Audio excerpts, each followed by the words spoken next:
Hello everyone and welcome to today's video lecture. आज के video lecture में हम पढ़ेंगे नए छोटे उपक्रम स्थापित करने के लिए सरकारी नीतियाँ यानी government policies for establishment of small scale industries. तो इस टॉपिक से आपको मैक्सिमम टाइम आपको क्वेश्चन देखने को मिलेंगे। ज़्यादा इस टॉपिक से मैक्सिमम मार्क्स के क्वेश्चंस आते हैं, अप्रॉक्सीमेटली 10 मार्क्स के क्वेश्चन आते हैं। ये आपके इस यूनिट का सबसे इम्पॉर्टेंट चैप्टर है या इस चैप्टर का सबसे इम्पॉर्टेंट टॉपिक है और इससे मैक्सिमम टाइम आपको क्वेश्चन देखने को मिलेंगे। आप प्रीवियस ईयर के क्वेश्चन पेपर अगर आप स्टडी करेंगे तो 5 to 10 ईयर्स के क्वेश्चन पेपर में आप मैक्सिमम टाइम इस क्वेश्चन को आप रिपीट होते देखेंगे। तो इसलिए इस क्वेश्चन का, इस टॉपिक का वेटेज जो है काफ़ी बढ़ जाता है। तो हम इस टॉपिक को काफ़ी थोड़ा डिटेल में पढ़ेंगे, तो वीडियो थोड़ा लंबा होने वाला है। तो आइए आज का वीडियो स्टार्ट करते हैं। तो स्वतंत्रता प्राप्ति के पश्चात माने आफ्टर इंडिपेंडेंस इंडिया में एंटरप्रेन्योरशिप डेवलपमेंट के लिए सुनियोजित प्रयास किए गए, माने वेल प्लान किए गए। देश में प्रगतिशील एवं व्यवहारिक औद्योगिक नीति का निर्माण किया गया, माने डायनेमिक एवं बिहेवियरल इकोनॉमिकल या फिर इंडस्ट्रियल पॉलिसीज़ का क्या किया गया, निर्माण किया गया। पंचवर्षीय योजना माने 5 ईयर प्लान का सूत्रपात किया गया तथा सरकार ने अपने विभिन्न विभागों, संगठनों एवं एजेंसियों के माध्यम से उद्योगों के लिए विभिन्न सुविधाओं एवं प्रेरणाओं को उपलब्ध करवाना आरंभ किया। तो जो गवर्नमेंट जो है वो क्या किया, अपने डिफरेंट डिपार्टमेंट्स और ऑर्गेनाइजेशन एजेंसीज़ के माध्यम से उद्योगों के लिए या फिर स्मॉल स्केल इंडस्ट्रीज़ के लिए डिफरेंट फैसिलिटीज़ और मोटिवेशंस और ट्रेनिंग वगैरह प्रोवाइड करना स्टार्ट किया। एंटरप्रेन्योरशिप डेवलपमेंट करने हेतु अनेक प्रोग्राम्स लागू किए जा रहे थे।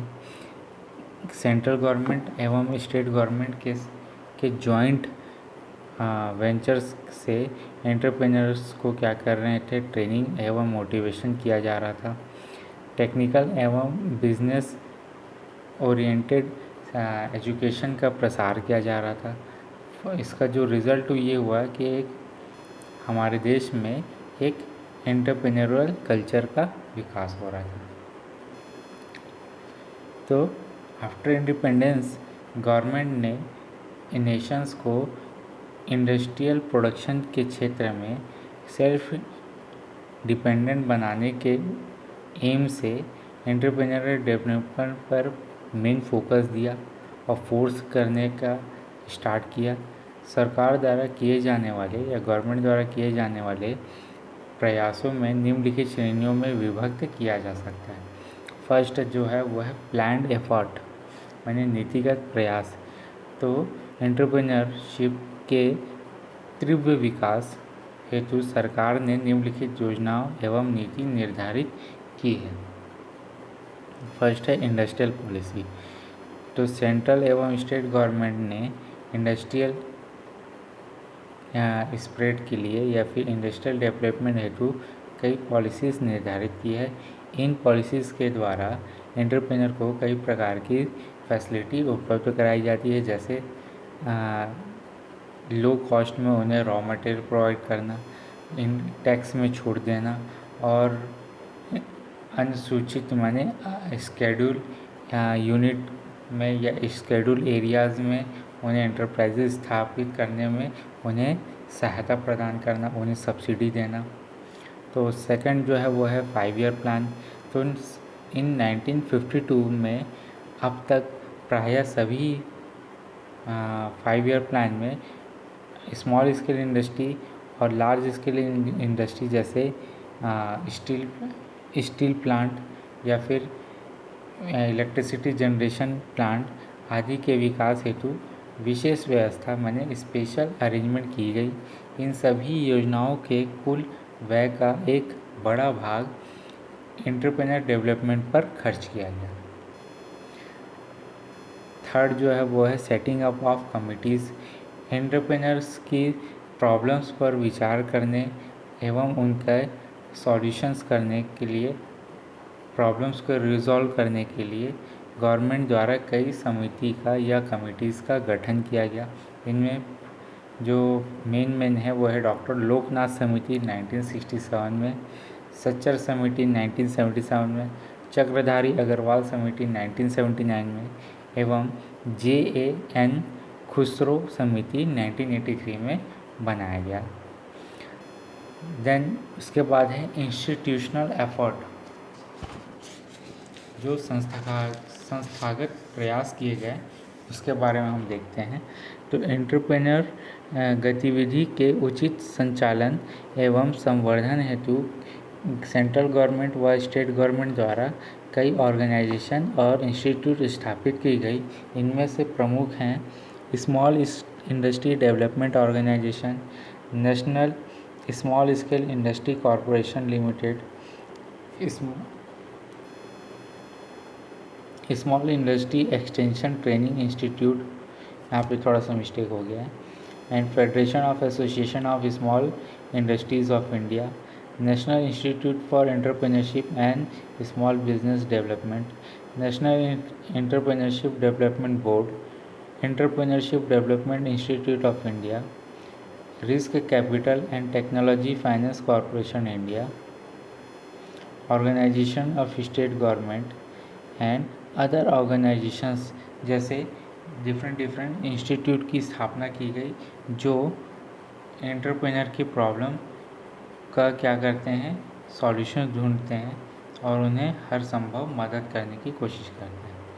देन उसके बाद जो थर्ड जो है वो है आपका सुविधाएं एवं प्रेरणाएं अथवा प्रोत्साहन प्रयास या प्रत्यक्ष प्रयास, फैसिलिटीज़ एंड इनिशिएटिव और इंकरेजिंग एफर्ट और direct effort. To industrial entrepreneur एवं एंटरप्रेन्योरल या एंटरप्रेन्योरशिप को प्रोत्साहन देने हेतु निम्नलिखित सुविधाओं एवं प्रेरणा प्रदान की गई। फर्स्ट, औद्योगिक क्षेत्र एवं बस्ती का निर्माण, माने development of industrial state and area. तो इंडस्ट्रियल एंटरप्रेन्योर को प्रोत्साहित करने के लिए गवर्नमेंट ने कई एरियाज़ को इंडस्ट्रियल एरिया घोषित करके वहाँ इंडस्ट्रियल स्टेट का निर्माण करवाया। सेकंड जो है वो है quick approval of project report, यानी परियोजना प्रतिवेदनों का शीघ्र अनुमोदन। तो एंटरप्रेन्योर को सरकारी विभाग से व्याप्त अफसरशाही से मुक्ति दिलाने के लिए डिस्ट्रिक्ट इंडस्ट्रियल सेंटर माने जिला उद्योग केंद्रों की स्थापना की गई, जहां प्रस्तुत आवेदन पर शीघ्र निपटारा किया जाता है। देन थर्ड जो है वो है डेवलपमेंट ऑफ ट्रेनिंग फैसिलिटी, यानी प्रशिक्षण सुविधाओं का विकास। तो एंटरप्रेन्योर को ट्रेनिंग देने हेतु देश में या अनेक ऑर्गेनाइजेशन जैसे सीडो, लघु उद्योग सेवा संस्थान, NIESBD इत्यादि कार्य कर रहे हैं। यह एंटरप्रेन्योर को उचित प्रशिक्षण एंटरप्रेन्योरशिप को उचित प्रशिक्षण दिया जाता है। देन उसके बाद है कंसल्टेंसी असिस्टेंस, माने परामर्श सहायता। तो एंटरप्रेन्योर को विभिन्न सरकारी संगठनों द्वारा विभिन्न तकनीकी, वित्तीय एवं प्रबंधकीय मामलों में विशेषज्ञों का परामर्श उपलब्ध कराया जाता है। देन उसके बाद जो फिफ्थ पॉइंट है वह development of technical and vocational education, तकनीकी एवं व्यावसायिक शिक्षा का विकास। तो गवर्नमेंट ने नए एंटरप्रेन्योर को टेक्निकल एवं बिजनेस एजुकेशन प्रदान करने के लिए टेक्निकल एवं कॉमर्शियल एजुकेशन इंस्टीट्यूशन की स्थापना की है। देन उसके बाद नेक्स्ट है वो है मैनेजमेंट डेवलपमेंट, माने भारतीय उद्योग वित्त निगम द्वारा माने इंडियन इंडस्ट्रियल फाइनेंस कमीशन द्वारा 15 साल पूर्व प्रबंध विकास संस्था माने मैनेजमेंट डेवलपमेंट ऑर्गेनाइजेशन की स्थापना की गई थी, जो कि एंटरप्रेन्योर को मैनेजमेंट संबंधित समस्याओं के समाधान माने सॉल्यूशंस और उनके मैनेजरियल स्किल्स में डेवलपमेंट में कार्यरत है। देन उसके बाद नेक्स्ट है वो है प्रशिक्षण के लिए प्रशिक्षण व्यवस्था, मैंने ट्रेनिंग फॉर इंस्ट्रक्टर। तो मैंने भारतीय उद्यमिता विकास संगठन प्रशिक्षण एवं अभिप्रेरकों को प्रशिक्षण देने, आदर्श प्रशिक्षण पाठ्यक्रम एवं अनुसंधान तैयार करने का कार्य करता है। मैंने यहाँ पर इंस्ट्रक्टर प्रोवाइड कराते हैं जो मोटिवेशन और इंस्ट्रक्शन का कार्य करते हैं। देन उसके बाद नेक्स्ट जो है वो है इंटरेस्ट सब्सिडी स्कीम। यदि बेरोजगार युवा माने अनएम्प्लॉयड जो यंगस्टर हैं और महिलाएं एंटरप्रेन्योर जो होती हैं या फीमेल एंटरप्रेन्योर अपने एंटरप्राइजेस के लिए बैंक से वित्तीय सहायता प्राप्त करते हैं, तो वे अपनी पूंजी अपेक्षाओं को पूर्ण करके भारतीय उद्योग विकास निगम यानी IDBI द्वारा प्रदत्त ब्याज अनुदान प्राप्त कर सकते हैं। माने उन्हें सब्सिडी मिल सकती है अगर कोई फीमेल या फिर अनएम्प्लॉयड जो यूथ है वो अगर एंटरप्राइजेस की स्थापना के लिए अगर बैंक से लोन लेती है तो IDBI उन्हें सब्सिडी प्रोवाइड करती है और लोन भी देती है। देन उसके बाद है establishment of entrepreneurial assistant unit. तो यह इकाई विदेशी सहयोग, पूंजीगत माल के आयात आदि के संबंध में सहायता करती है तथा एंटरप्रेन्योर्स की समस्याओं को दूर करवाने का प्रयास भी करती है। देन उसके बाद है इंकरेजमेंट टू वुमेन एंटरप्रेन्योरशिप। तो जिला उद्योग केंद्र के माध्यम से या डिस्ट्रिक्ट इंडस्ट्रियल सेंटर के माध्यम से फीमेल्स को आगे लाने तथा आर्थिक रूप से स्वावलंबी बनाने यानी सेल्फ डिपेंडेंट बनाने के लिए विशेष सहायता प्रदान की जा रही है। उन्हें टेक्निकल एवं मैनेजरियल एजुकेशन के लिए भी अट्रैक्ट या फिर इंट्रैक्ट किया जा रहा है। देन इसके बाद है नेक्स्ट एंटरप्रेन्योरल डेवलपमेंट प्रोग्राम। तो संभावित एंटरप्रेन्योरशिप का निर्धारण करने एवं उनमें अपेक्षित विशेषताओं एवं क्षमताओं का विकास डेवलप करने की दृष्टि से डिफरेंट एजेंसीज द्वारा एंटरप्रेन्योरशिप डेवलपमेंट प्रोग्राम परिवर्तित किए जा रहे हैं। देन उसके बाद नेक्स्ट है प्रमोशन ऑफ रिसर्च। गवर्नमेंट उद्योगों की उत्पादन प्रणाली, प्रोडक्शन टाइप, डिज़ाइन और इन्वेस्टमेंट टेक्निक आदि के सुधार लाने के लिए रिसर्च इंस्टीट्यूट की विशेष रूप से प्रोत्साहित कर रही है। देन नेक्स्ट है स्पेसिफिक स्कीम। देश में उद्यमिता के तीव्र विकास हेतु या एंटरप्रेन्योरशिप के स्पीड डेवलपमेंट हेतु अनेक विशेष स्कीम्स या प्रोग्राम आरंभ की गई है।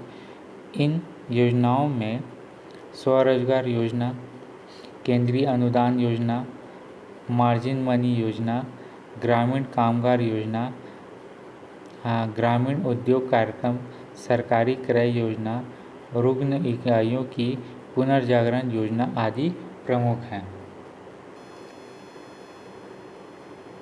देन फोर्थ जो है सरकारी योजनाएं।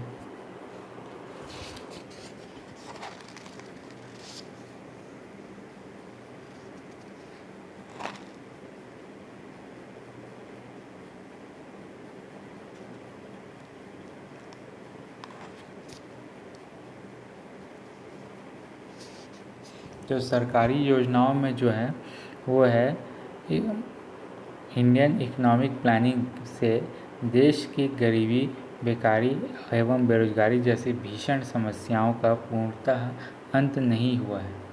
इन समस्याओं ने संपूर्ण राष्ट्र एवं व्यक्ति के विकास को प्रभावित किया है।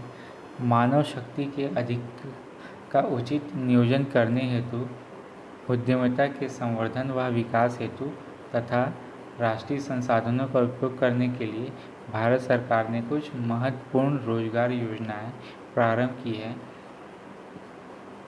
इनमें से प्रमुख योजनाएं निम्नलिखित हैं। तो गवर्नमेंट ने इकोनॉमिकल डेवलपमेंट के साथ साथ एंटरप्रेन्योरशिप डेवलपमेंट के लिए कुछ इकोनॉमिक प्लानिंग की थी, जिसे देश में जो गरीबी है और जो अनएम्प्लॉयमेंट है, जैसे बहुत से जो सीरियस प्रॉब्लम है, उन्हें अंत करने के लिए या उसे कम करने के लिए क्या किए हैं, ये इस टाइप की स्कीम्स को या योजनाओं को क्या करती है, स्टार्ट करती है।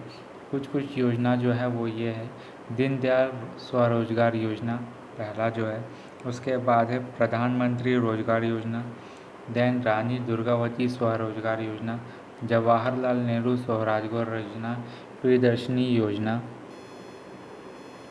शिक्षित बेरोजगार युवकों के लिए स्वरोजगार योजना, शहरी गरीबों के लिए स्वरोजगार योजना, राष्ट्रीय ग्रामीण रोजगार कार्यक्रम, ग्रामीण भूमिहीन रोजगार गारंटी कार्यक्रम, नई रोजगार योजना, महिला उद्यमियों हेतु विभिन्न योजनाएं, प्रतिष्ठा योजना, देन एकीकृत ग्रामीण विकास कार्यक्रम, इक्विटी फंड योजना, ट्राइसेम और प्रबंध विकास एवं परामर्श सेवा कार्यक्रम, उद्यमिता विकास कार्यक्रम। तो इस टाइप के कुछ जो डिफरेंट गवर्नमेंट ऑर्गेनाइज स्कीम हैं और पॉलिसीज़ हैं जो क्या की हैं गवर्नमेंट ने समय समय पर लागू की हैं, ताकि क्या हो सके, एंटरप्रेन्योर डेवलपमेंट हो सके। तो ये काफ़ी हमने डीपली हमने इस टॉपिक को कवर अप किया है, जो आपके एग्ज़ाम पॉइंट ऑफ व्यू से काफ़ी इंपॉर्टेंट है, बहुत ही सिंपल लैंग्वेज में है। और इस टॉपिक से अगर हम कवर अप करें तो हम बहुत अच्छे नंबर्स इससे टॉपिक से रिलेटेड क्वेश्चंस पे हम क्या कर सकते हैं, स्कोर कर सकते हैं। तो आज के वीडियो लेक्चर में इतना ही। Thank you.